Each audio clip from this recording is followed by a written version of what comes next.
Karibu Mzani App. Leo nitakufundisha namna ya kujisajili. Hatua ya kwanza ya kufanya ukiwa unataka kutumia Mzani App, itabidi ujisajili. Ukifungua system yako, kama ni application au software au website kwenye device yako, kifaa chako, itafunguka kama hivi. Hapa juu itakuwa na sehemu ya kuchange language, kubadilisha lugha, kama ni Kiswahili au English. Hapa hii ni form ya ingia, hii ni form ya jisajili. Kwa moja utagusa jisajili. Itakutaka ujaze user ID. Hii ni jina unique la kwako ambalo hutolisahau. Unaweza ukatumia jina la asili au jina lako. Kwa mfano mimi naweza nikaandika Enoch Mwanajela. Hili jina nataka lisifanane na mwingine.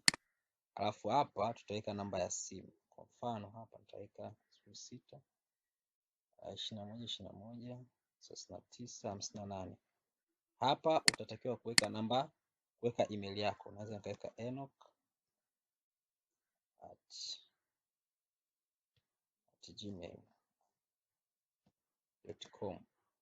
Email pia natakiwa isifanane na mtu yoyote. Hapa natakiwa uweke neno la siri, password.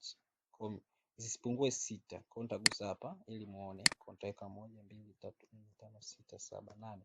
Wewe unatakiwa uweke ya kwako ngumu ambayo utaikumbuka wewe mwenyewe.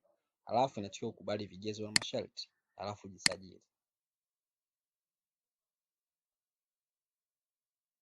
Unaona hapo system tayari inakusajili, ushafungua account. Kwa hii ni account yako, itakuonyesha jina na details zako, lakini ukiingia sehemu imeandikwa biashara hapa chini, itakuambia hauna biashara zilizosajiliwa. Kwa hiyo video inayofuata nitakufundisha namna ya kusajili biashara kwenye account yako ambayo umeifungua sasa, ili uanze kusimamia duka lako kwenye system yako.